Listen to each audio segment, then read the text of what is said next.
Assalamualaikum warahmatullahi wabarakatuh. Alhamdulillah, salatan wassalaman ala rasulillah amma ba'du. Maka Bapak Kiai Haji Syarif Ahmad, Ketua Umum Parasuka yang saya muliakan, Bapak dari Polda yang saya muliakan, Bapak dari TNI yang saya hormati, pembicara kita Bapak Profesor Anhar Gonggong, Bapak Tubagus Nur Fadil Tirtayasa. Ini kayaknya masih saudara sama-sama Tirtayasa. Pak Anhar Gonggong ini dari Sulawesi, turunan Syekh Yusuf Makassar, menikah dengan Putri Sultan Ageng Tirtayasa. Kemudian keturunannya ada di Tirtayasa, juga ada di Afrika Selatan. Ada juga di Makassar. Nah, Pak Anhar Gonggong ini adalah cucu dari Sultan Banten, Sultan Tirtayasa, dan ulama besar Syekh Yusuf Makassar. Juga Tengku Mudaqari Al-Kusyasi, beliau cucu dari pendiri atau pembawa Tariqah Syatariyah dari Mekah, dari India, dibawa ke Aceh, kemudian dibawa ke Banten oleh para Sultan Banten juga.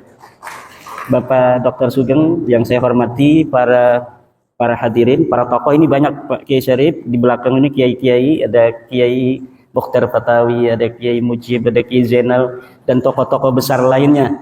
Mudah-mudahan semuanya ini mendapatkan keberkahan pada hari ini. Juga Gus Fuad Pleret dari Banyumas, ada dari Jogja, ada dari Ampel, dari Surabaya, dan lainnya. Hari ini kita bicara tentang sejarah dan genealogi. Sejarah adalah komunikasi tiada henti antara masa lalu, masa kini, dan masa yang akan datang. Menurut Napoleon Bonaparte, sejarah adalah dongeng-dongeng yang disepakati. Menurut Lawrence Durrell, sejarah adalah kesalahan-kesalahan yang selalu diulang-ulang. Saya tidak sepakat dengan Lawrence Durrell. Saya tidak sepakat dengan Napoleon Bonaparte yang menyatakan bahwa sejarah hanyalah dongeng-dongeng yang disepakati. Tetapi kita boleh tidak sepakat. Nyatanya, faktanya, ada sejarah atau ada narasi yang hari ini kita yakini sebagai sebuah kebenaran, tetapi ketika dibuktikan secara ilmu sejarah, maka gagal total untuk dikatakan sebuah peristiwa, sebuah tokoh itu adalah betul-betul peristiwa dan tokoh yang historis. Ilmu genealogi adalah merupakan bagian dari ilmu sejarah. Bahkan bisa dikatakan ilmu nasab atau ilmu genealogi merupakan ilmu bantu sejarah. Maka kajian ilmu nasab harus memiliki karakteristik kajian sejarah. Dia harus bersifat empiris, scientific dividend, harus bisa dibuktikan secara ilmiah. Tidak boleh ada sebuah narasi sejarah kita taken for granted, menerima begitu saja. Harus dibuktikan. Tidak boleh ada sebuah pengakuan nasab yang bersimultan pengakuan ini dengan privilege tertentu, baik secara sosial antropolog maupun secara paham keagamaan dari tafsir yang dapat diterima. Ketika ada susunan nasab, umpama tentang baginda Nabi, dia mengaku merupakan bagian dari keturunan baginda Nabi besar Muhammad SAW, maka kita harus uji di meja saintifik, harus dibuktikan secara ilmiah berdasarkan metodologi kajian ilmiah sejarah yang dapat diterima bersama, bukan hanya diterima oleh ahli nasab, tapi juga logika kebenarannya dapat diterima oleh semua orang. Saya kecil-kecilan mengkaji nasab orang yang mengaku keturunan Nabi di Indonesia. Dari klan Ba'alawi, yang selama ini mengaku sebagai keturunan daripada baginda Nabi besar Muhammad SAW. Saya gunakan prosedur di dalam kajian penelitian sejarah. Yang pertama adalah heuristik. Saya kumpulkan sumber-sumber sejarah, sumber-sumber yang membantu penelitian saya di dalam bagaimana menguji kebenaran sebuah tesis pengakuan berdasarkan silsilah-silsilah urutan nasab yang ada bahwa dia merupakan keturunan Nabi, baik dari manuskrip zaman masa lalu sesuai dengan zamannya maupun dari kitab-kitab yang sudah dicetak. Kemudian saya melakukan verifikasi sumber, saya kritik, saya verifikasi validitas dan orisinalitasnya. Kemudian saya pilah mana sumber-sumber yang primer. Adakah sumber yang langsung ditulis oleh orangnya atau ditulis oleh orang lain tetapi dia pernah bersama dengan orang-orang yang ditulis dengan nasab itu, atau sumber itu tidak sezaman tetapi masih begitu dekat yang dapat melacak sebuah kebohongan apabila apa yang dikatakan sebelumnya adalah merupakan sebuah kebohongan. Setelah mengadakan verifikasi dan memilah, kemudian saya melakukan interpretasi sumber. Dari data-data yang saya ambil dari sumber-sumber itu, saya interpretasikan sehingga kemudian memunculkan sebuah kesimpulan sejarah, historiografi, bagaimana sebenarnya kedudukan dari nasab Ba'alawi tersebut. Dan inilah hari ini yang akan saya sajikan kepada Anda semua.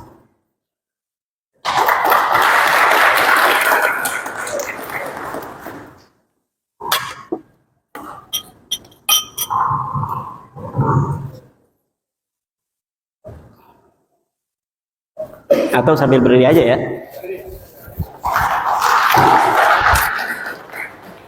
Kaum Ba'alawi yang kita kenal di Indonesia dengan istilah Habib mengaku sebagai keturunan Nabi Muhammad SAW melalui jalur Ahmad bin Isa bin Muhammad An-Naqib bin Ali Al-Uraidi bin Ja'far Shadiq bin Muhammad Al-Baqir bin Ali Zainal Abidin bin Husain bin Fatimah Zahra bin Kanjeng Nabi besar Muhammad SAW. Ahmad bin Isa, ini titik poinnya. Dari sini yang diakui. Ahmad bin Isa ini wafat 345 Hijriah. Telah terkonfirmasi sebagai keturunan Nabi Muhammad SAW melalui pelacakan kitab Tahdhibul Ansab karya Al-Ubaidili yang wafat tahun 435 Hijriah. Sosok Ahmad bin Isa ini lulus tes uji petik dari kitab nasab. Kemudian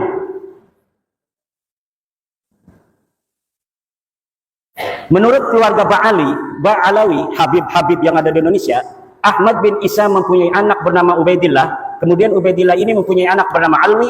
Alwi inilah yang menurut keluarga Ba'alawi adalah leluhur mereka. Alawi bin Ubaidillah bin Ahmad bin Isa bin Muhammad An-Naqib bin Ali Al-Uraidi bin Ja'far Shadiq Muhammad Al-Baqir bin Ali Zainal Abidin bin Husain bin Fatimah bin Nabi besar Muhammad SAW. Ini nasab mereka dan kita bisa lihat dari tokoh-tokoh mereka yang senang majang-majang nasab di media sosial. Semuanya akan bermuara kepada seseorang yang bernama Alwi yang disebut sebagai anak Ubaidillah. Ubaidillah ini adalah katanya anak Ahmad bin Isa. Ahmad bin Isa telah sahih sebagai keturunan Nabi, selesai atau lulus uji petik dari kitab-kitab yang ada pada zamannya yang primer atau yang sekunder. Tetapi apakah betul seorang yang bernama Ahmad bin Isa ini mempunyai anak bernama Ubaidillah? Namun nasab ini tertolak. Saya senang kalau menulis bikin kesimpulan dulu biar orang itu tidak mengira-ngira. Karena urutan nasab seperti ini baru muncul dalam kitab keluarga Ba'alawi setelah 550 tahun pasca wafatnya Ahmad bin Isa. Tadi kita kenal wafatnya 345. Sedangkan kitab-kitab nasab yang paling dekat dengan masa hidupnya Ahmad bin Isa, yaitu kitab nasab yang ditulis di abad ke-5, tidak menyebutkan bahwa Ahmad bin Isa mempunyai anak bernama Ubaidillah. Mulai dari kitab abad ke-5, ke-6, ke-7, ke-8, tidak menyebutkan Ahmad bin Isa mempunyai seorang anak yang namanya Ubaid atau Ubaidillah. Next.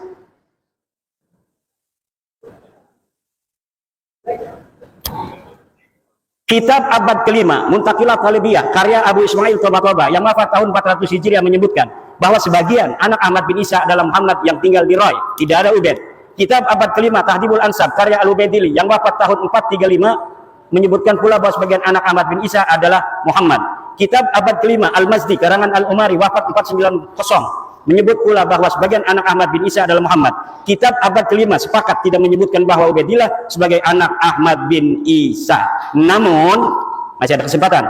Kitab-kitab abad kelima tersebut masih membuka masuknya nama lain dari anak-anak Ahmad bin Isa, karena kalimat yang dipakai adalah kalimat yang tidak menunjukkan makna terbatas atau hasr, menggunakan kalimat sebagian dari anaknya adalah Muhammad. Kitab abad yang dapat terlacak ada dan sudah dicetak abad kelima, 3 ini sepakat bahwa tidak ada anak Ahmad bin Isa bernama Ubaidillah. Next, kitab abad ke-6 Asy-Syajarah Al-Mubarakah yang ditulis tahun 597 Hijriah, karya dari Imam Fahru Razi yang wafat 606 Hijriah, menyebutkan bahwa keturunan Ahmad bin Isa hanyalah dari 3 putranya, yaitu Muhammad, Ali, dan Husain. Ini sudah hasr. Imam Al-Fahru Razi ketika menyatakan anak Ahmad hanya 3 menggunakan jumlah ismiyah, faqibuhu min salasati banin. Menurut ulama nasab, apabila kitab nasab menggunakan terma jumlah ismiyah, ini menunjukkan makna hasr atau terbatas. Berbeda ketika ulama nasab menggunakan jumlah fi'liyah, semisal fa'aqaba min salasati banin, ini masih memungkinkan ada nama lain selain 3. Tapi ketika terma kalimat menggunakan jumlah ismiyah seperti Asy-Syajarah Mubarakah seperti itu, maka berarti yang bisa direkam secara meyakinkan oleh Imam Al-Fahru Razi berdasarkan ilmunya adalah bahwa anak Ahmad bin Isa hanya 3, yaitu Muhammad, Ali, dan Husain. Tidak ada Ubaid. Begitu pula lafaz salasati banin merupakan isim adad bilangan. Menurut ahli usul fikih, lafaz adad merupakan salah satu lafaz khusus. Jika dikatakan fa kafaratuhu it'amu asyarati masakin, maka maksudnya adalah 10 orang miskin, tidak kurang tidak lebih. Maka ketika di abad ke-9, 550 tahun setelah wafatnya Ahmad bin Isa, dikatakan bahwa Ahmad mempunyai anak bernama Ubaidillah, maka nama itu tertolak. Lalu dari mana Imam Fahru Razi mengetahui 3 ini tanpa adanya referensi yang disebutkan dalam kitab Asy-Syajarah Mubarakah? Inilah yang dikritisi oleh Rumel Abbas misalnya dan yang lain sebagainya. Imam Fahru Razi, saudara, ketika menyebut anak Ahmad bin Isa hanya terbatas pada 3 saja, ini sangat bisa dipercaya. Kenapa? Karena ia tinggal di kota Roy di Iran. Sedangkan di Roy banyak anak keturunan Ahmad bin Isa dari jalur Muhammad bin Ahmad bin Isa. Ini sabotase. Jangan-jangan ini yang megang.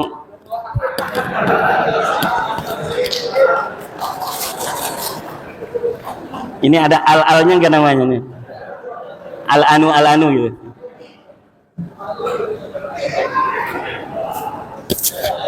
Kitab abad ke-7. Ini tadi abad ke-6 sudah dihasr bahwa anaknya cuma 3. Sekarang bagaimana reportase dari kitab-kitab yang ada yang sampai kepada kita dari abad ke-7, ke-8 dan ke-9 awal. Kitab abad ke-7 Al-Fahri karangan Imam Al-Marwazi yang wafat 614 Hijriah juga tidak menyebut nama Ubaidillah sebagai anak Ahmad bin Isa. Ia hanya menyebutkan bahwa sebagian anak Ahmad bin Isa adalah Muhammad. Kitab abad ke-8 Al-Asili karya At-Taqi yang wafat 709 Hijriah menyatakan bahwa sebagian anak Ahmad bin Isa adalah Muhammad. Kitab abad ke-8 As-Sabatul Musan karya Ibnu Al-Araj Al-Husaini yang wafat 787 Hijriah menyatakan bahwa sebagian anak Ahmad bin Isa adalah Muhammad.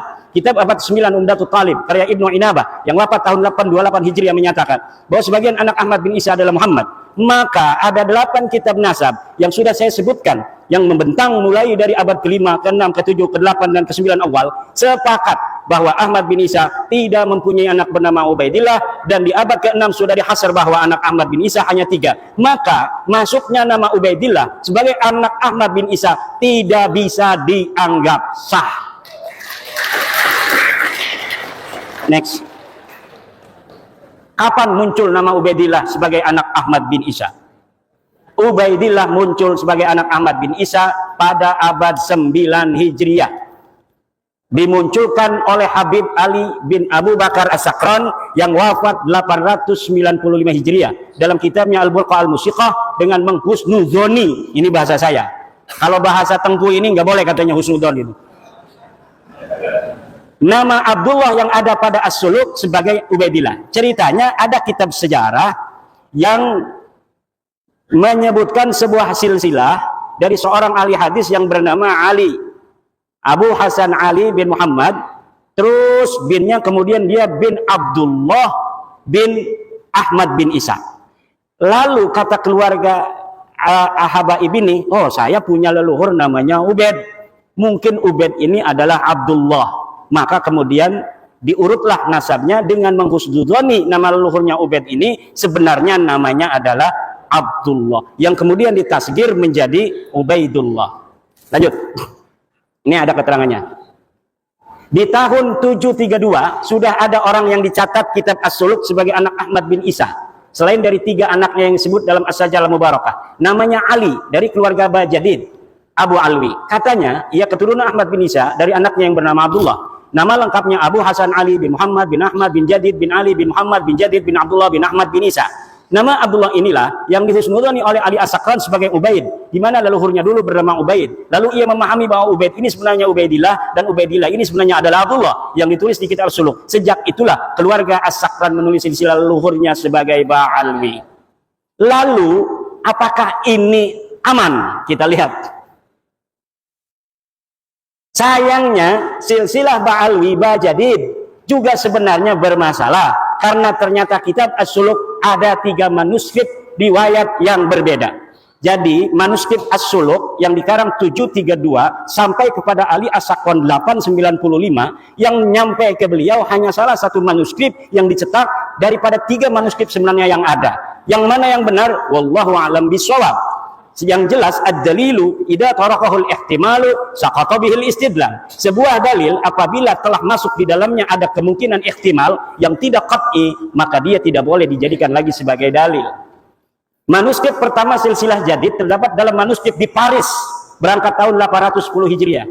Manuskrip itu menyebutkan bahwa Abu Hasan Ali bin Muhammad bin Ahmad bin Hadid bin Ahmad bin Isa. Tidak ada nama Abdullah. Sedangkan tadi Ali As-Sakran menyambungkan nasabnya kepada Ahmad bin Isa melalui Abdullah karena dia punya leluhur yang namanya Ubaid, kemudian dihusnudzoni sebagai Abdullah. Sekarang Abdullahnya di sini di dalam manuskrip Paris ini tidak ada. Lalu bagaimana? Ya putus, rungkad. Nah ini ada manuskrip dari Parisnya. Kalau kita bicara sejarah harus scientific evidence yang dapat dibuktikan dalam meja ilmiah.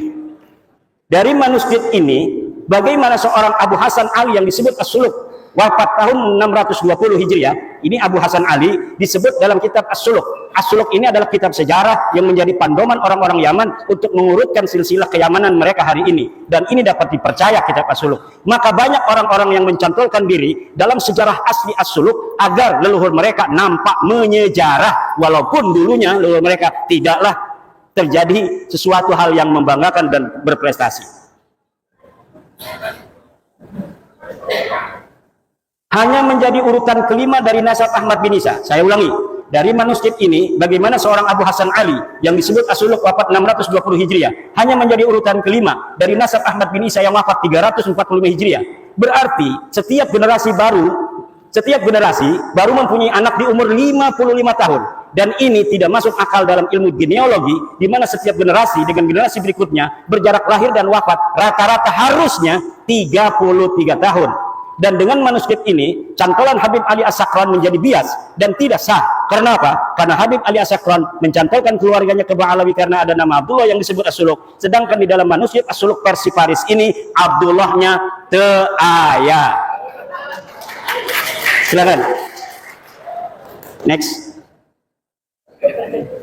Manuskrip kedua As-Suluk. Manuskrip kedua As-Suluk silsilah Jadid adalah Abu Hasan Ali bin Muhammad bin Ahmad bin Hadid bin Abdullah bin Ahmad bin Isa. Dalam manuskrip 2 ini, nama Abdullah memang ada, namun jumlah nama hanya 6. Ada tambahan nama Abdullah dari versi manuskrip yang pertama. Perkiraan jarak wafat dan lahir antara nama-nama itu 45 tahun. Walau lebih muda dari manuskrip sebelumnya, tetapi tidak masuk akal. Ditambah dari sini, dipahami bahwa nasab Bajadid ini mudtoribah, berubah-ubah, yang menunjukkan bahwa nasabnya ada masalah, sulit untuk dikatakan sahih. Lanjut.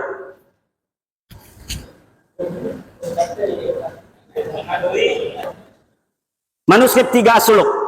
Manuskrip 3 As-Suluk silsilah Hadid adalah atau Jadid Abu Hasan Ali bin Muhammad bin Ahmad bin Hadid bin Ali Muhammad bin Hadid bin Abdullah bin Ahmad bin Isa. Silsilah inilah yang dicetak dan ditahqiq oleh Al-Aqwa tanpa menyebutkan dari versi manuskrip manakah silsilah ini diambil. Bisa jadi silsilah semacam ini tidak ada dalam manuskrip manapun. Ia mentahkiknya dan menambahinya berdasar pengetahuannya dari literasi Ba'alawi saat ini. Jika manuskrip pertama yang sahih, maka pencantolan Habib Ali As-Sakran gagal total. Karena nasab Ba'alawi saat ini adalah furu' dari usul nasab Bajadid. Ketika usulnya batal, maka furu'nya juga batal. Ini penting dan belum diungkapkan siapapun. Keluarga As-Sakran bukan Ba'alawi. Nampaknya kitab As-Suluk karya Imam Al-Janadi wafat 732 Hijriah adalah kitab sejarah yang menjadi pegangan latar belakang konstruksi nasab Ba'alawi dan sejarahnya. Nasab dan sejarah Ba'alawi yang ahistoris disusun sedemikian rupa menggunakan latar belakang sejarah yang terdapat dalam kitab As-Suluk. Penulis yakin secara ilmiah bahwa keluarga As-Sakran sebelumnya tidak dikenal dengan nama Ba'alawi. Nama Ba'alawi keluarga As-Sakran itu dikenal setelah kitab Al-Burqah dan kitab Al-Jauharus Safaf ditulis, yaitu milik Habib Abu Bakar As-Sakran dan Imam Al-Khatib. Seperti film fiksi sejarah Arya Kamandanu yang skenarionya ditulis berlatar belakang sejarah Majapahit. Ada orang namanya Ba'alawi dulu, ada silsilahnya ditulis dalam kitab sejarah. Lalu orang yang abad 9 mengatakan, itu leluhur saya itu. Sejak itulah dia menggunakan nama yang ada dalam kitab itu untuk keluarga dia dan keturunannya. Next. Ini versi ilmiah ya, interpretasi dari sumber-sumber yang kita dapatkan. Perhatikan kitab An-Nabhah Al-Ambariyah, ini kitabnya. Setiap saya ngomong kitab, saya tidak sebutkan, tetapi ada foto dari kitab dan halamannya. Perhatikan kitab An-Nabhah Al-Ambariyah, karya Muhammad Kadzim bin Abil Futuh, wafat 880 Hijriah. Dalam kitab itu di halaman 53 disebutkan bahwa Banu Abi Alwi adalah Abu Alwi bin Abil Jadid bin Ali bin Muhammad bin Ahmad bin Jadid. Dalam kitab itu, ulama yang hidup di abad 9 dan tinggal di Yaman sama sekali tidak menyebut nama-nama keluarga Ali As-Sakran yang ada pada masa itu atau sebelumnya. Seperti Faqih Muqaddam Muhammad Sohaib Mirbad sebagai Ba'alawi. Ia hanya menyebut keluarga Jadid. Padahal pengarang kitab An-Nabhah Al-Ambariyah ini hidup semasa dengan Ali As-Sakran. Kalau pada masa itu dan sebelumnya keluarga Habib Ali As-Sakran dikenal sebagai Ba'alawi, tentunya Muhammad Kadzim akan menulis contoh-contoh Ba'alawi selain dari Jadid disebutkan, yaitu dari keluarga-keluarga Faqih Muqaddam dan sebagainya. Ini membuktikan bahwa keluarga Ba'alawi yang terkenal itu hanyalah dari keluarga Jadid. Keluarga Ali As-Sakran dan leluhurnya sebelumnya bukan keluarga Ba'alawi. Jika keluarga As-Sakran dikenal dengan nama Ba'alawi, tentu Abil Futuh yang hidup sejaman dengan As-Sakran akan menyebut minimal satu nama yang mengindikasikan bahwa keluarga As-Sakran adalah bagian dari Ba'alawi. Perhatikan kitab An-Nabhah Al-Ambariyah halaman 53, di sini nggak kelihatan, silahkan di Google saja. Next. As-Sakran hanya bisa menyebut dua nama keluarga Jadid. Habib Ali As-Sakran yang mengatakan bahwa Jadid yang ada dalam kitab sejarah itu As-Suluk adalah saudara dari Alwi, leluhur dia. Hanya bisa menyebutkan dua nama keluarga Jadid. Dua nama itu persis sama dengan yang disebut kitab As-Suluk, yaitu Abu Hasan Ali dan Abdul Malik yang berketurunan di India. Jika Jadid adalah betul-betul saudara Alwi, leluhurnya yang ditulis, dan ini pun saya yakin tidak ada orangnya, tentu akan banyak nama-nama selain keduanya yang diketahui Ali As-Sakran. Tapi mengapa As-Sakran seperti orang asing di keluarga Bajadid hanya mengetahui dua nama dari keluarga Bajadid yang diketahui dari kitab As-Suluk, yang bukan hanya diketahui oleh dia, kita juga mengetahui bahwa keluarga Jadid mempunyai dua nama yang tertulis dalam sejarah, yaitu Abu Hasan Ali dan Abdul Malik. Apa bedanya saya dengan dia? Sama-sama mempunyai dua nama saja, padahal dia mengaku sebagai keluarga besarnya. Silakan. Makam Ahmad bin Isa ditemukan setelah 602 tahun. Ahmad bin Isa yang wafat tahun 345 Hijriah, makamnya hari ini berada di Husaisah. Lalu apakah makam itu sudah dikenal sejak tahun wafatnya itu, yaitu 345? Al-Janadi 732 Hijriah tidak merekam adanya makam Ahmad bin Isa, padahal ia sejarawan yang rajin mencatat nama-nama makam yang diziarahi dan dianggap berkah. Artinya pada tahun 732 Hijriah itu makam Ahmad bin Isa belum dikenal seperti saat ini. Telah berjarak 387 tahun sejak wafatnya, makam Ahmad bin Isa belum dikenal orang. Ini dalam reportase As-Suluk yang rajin jarah-jarahin makam, tetapi dia mencatat nama makam-makam lain, tidak mencatat nama Ahmad bin Isa yang katanya sudah wafat 345 Hijriah di Yaman. Ini orang Yaman Al-Janadi. Syekh Ahmad bin Hasan Muallim menyatakan, tidak ada dalam sejarah Yaman makam diagungkan yang di atasnya ada mashhad dan masjid sampai separuh abad 5, kecuali yang disebut sebagai Masjid Syahidain di San'a, Al-Kuburiyah fil Yaman 176. Lalu kapan berita bahwa Ahmad bin Isa ini dimakamkan di Husaisah? Berita awal yang didapatkan adalah Ba Makhrama 947 Hijriah dalam kitabnya Qaladatun Nahar fi Wafayat A'yanid Dahr, disebutkan bahwa makam Ahmad bin Isa di Husaisah. Qaladatun Nahar fi Wafayat A'yanid Dahr 2/518 Asy-Syamilah. Berarti berita bahwa Ahmad bin Isa dimakamkan di Husaisah baru setelah 602 tahun setelah wafatnya Ahmad bin Isa. Kitab tersebut pula menyebutkan bahwa keyakinan makam Ahmad bin Isa di Husaisah itu karena Habib Abdurrahman bin Muhammad berziarah di situ dengan isyarah adanya cahaya yang nampak di atas tanahnya. Jadi ditemukannya makam itu setelah ratusan tahun bukan karena adanya kitab sejaman yang menyebutkannya, tetapi berdasarkan isyarah spiritual. Diceritakan di situ bagaimana cara menemukannya, yaitu dengan meminta doa kemudian melihat cahaya. Ada cahaya di situ maka ditetapkanlah makamnya di situ. Dan sekarang banyak terjadi seperti itu, makam-makam baru yang dulunya kita tidak mengetahui pernah ada makam di situ, kemudian sekarang ada makam. Ini masih mending, tidak merampok siapa-siapa, dia hanya berbohong. Makamnya sudah ada namanya, kemudian namanya dibelokin kemana-mana, tidak sesuai dengan tradisi riwayat dari keluarganya sendiri.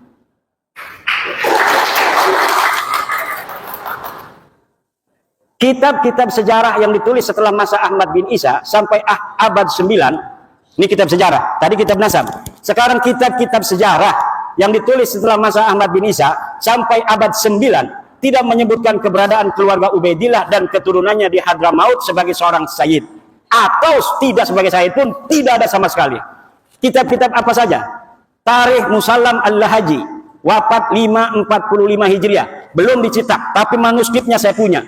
Tidak ada nama Ubaidillah dicatat di dalam kitab itu, dan tidak ada keterangan bahwa Ahmad bin Isa pernah hijrah ke Yaman dari Irak. Tabaqat Ibnu Samurah, wafat 586 Hijriah.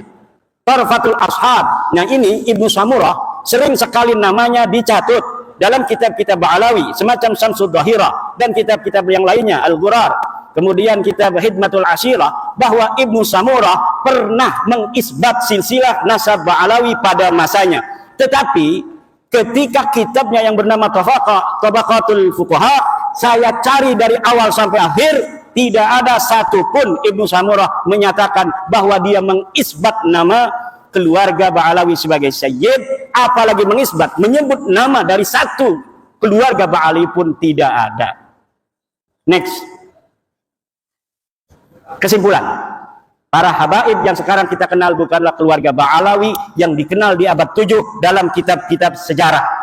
Keluarga Ba'alawi adalah keluarga jadid yang disebut dalam kitab As-Suluk 732 Hijriah yang terputus dari Nabi Muhammad SAW karena Abdullah bukanlah anak Ahmad bin Isa.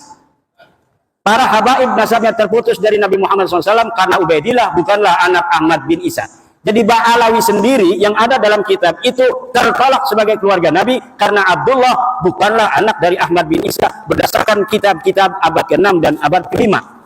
Kemudian ada orang nyantol kepada nama itu. Ya, yang dicantolnya itu rungkat, dianya ikut rungkat. Pengakuan keluarga habaib sebagai keturunan Nabi baru mulai abad 9 oleh Habib Ali Asakron dalam Al-Burqah dan atau Abdurrahman Al-Khatib 855 Hijriah dalam Al-Jauhar Asy-Syafa.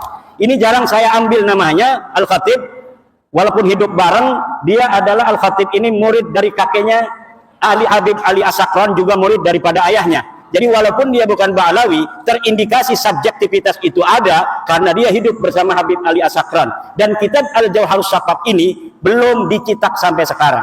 Dia bagaikan sebuah kitab sakti yang tidak boleh dilihat oleh siapapun, tetapi sering diambil oleh kalangan Ba'alawi untuk membela nasabnya. Jadi kita tidak bisa untuk melihatnya, tetapi dia mengutipnya. Bagaimana sebuah dalil hanya bisa diketahui oleh mereka, kemudian didalilkan kepada kita, tanpa kita bisa memverifikasi, tanpa kita bisa memvalidasi, tanpa kita tahu originalitasnya seperti apa. Jadi ini namanya senjata yang sangat canggih, yang bisa untuk membacok tapi kita nggak bisa melihatnya. Kitab-kitab yang lebih mudah dari As-Sajarah Al-Mubarakah 606 yang menyebutkan bahwa Ba'alawi habaib tersambung nasabnya kepada Rasulullah tertolak karena hanya mengutip dari Al-Burqah dan Al-Jauhar kitab abad 9 Hijriah. Next. Terakhir, usaha yang perlu ditempuh habaib agar nasabnya tersambung. Saya kasih clue-clue. Seorang yang meneliti ya harus begitu kan. Kita bukan karena tendensi subjektivitas dan sebagainya. Enggak, kita ilmiah aja. Para pendukung nasab Ba'alawi habaib untuk tersambung nasab mereka harus menyajikan kitab yang lebih tua dari As-Sajarah Al-Mubarakah yang menyatakan bahwa 1.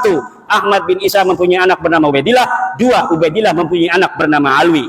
Untuk bisa dikatakan bahwa para habaib sekarang ini tersambung kepada keluarga Ba'alawi, maka harus menyajikan kitab yang lebih tua dari As-Suluk yang menyebutkan bahwa Jadid mempunyai saudara bernama Alwi. Jika 3 pertanyaan itu tidak terjawab, dan yakin tidak akan terjawab kecuali bikin manuskrip palsu, maka para habaib bukanlah keturunan dari Nabi besar Muhammad sallallahu alaihi wasallam. Demikian yang dapat saya sampaikan, mudah-mudahan ada manfaatnya. Wallahu wal muwaffiq ila aqwamit thoriq. Assalamualaikum warahmatullahi wabarakatuh.